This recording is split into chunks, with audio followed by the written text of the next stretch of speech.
isn't it?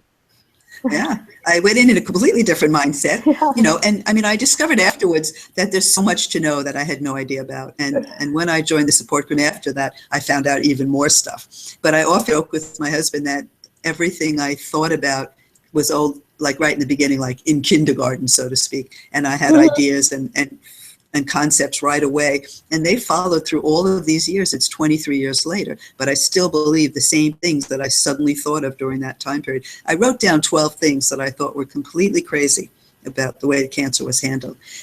And the first one, unsurprisingly, Yes, tell us. was underlying the idea of, you give chemo and you don't know if it'll help people? Wow. You know, because chemotherapy, that's a heavy-duty treatment, and we don't know who we're giving it to for a long, long time. Now there's some tests you can actually tell in some cancers who needs chemo or may benefit and who does not. Now, I didn't do chemo because, back to my chemical sensitivity, I was very sick from chemical sensitivity. When I met with an oncologist after the surgery, and again, I found out at that time that I hadn't been told anything about lymph node dissection, axillary node dissection. No one told me. No one told me about lymphedema. I developed lymphedema. They took 18 lymph nodes, and I was furious because I felt like I would not have consented to a surgery like that, because the purpose of it was to tell what kind of chemotherapy I might need. And I felt that was totally unfair to be uninformed about that. And the other thing I noticed was, of course, I had to make the decision to sign the form, which I couldn't understand, while I was wearing a gown with no back. I had no glasses, no shoes, no watch, no ID. It was just me and my blind as a bat eyes. Like, what?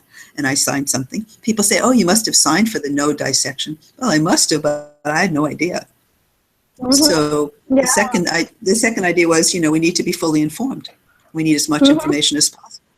My third thing was, after I saw the oncologist, he said, as I came in, oh, we'll start you on chemo next week. And I said, well, you know, doc, I have a problem. And he said, oh, it doesn't matter. And I said, no, I want to tell you what that problem is before you dismiss it. I told him, reacting to that, this, that, and the other thing. And he said, same way, oh, it doesn't matter.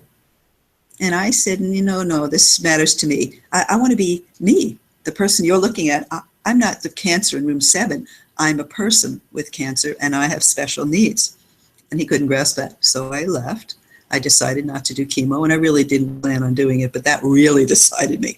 And, you know, I thought, so the other thing, you must look at the person in front of you. And I think even to this day, that's missing. For example, if I talk to a doctor about someone's mammogram, and there's some reason that person might really need a sonogram instead, but the protocol is mammogram. Hey, who are you paying attention to, the person or the protocol?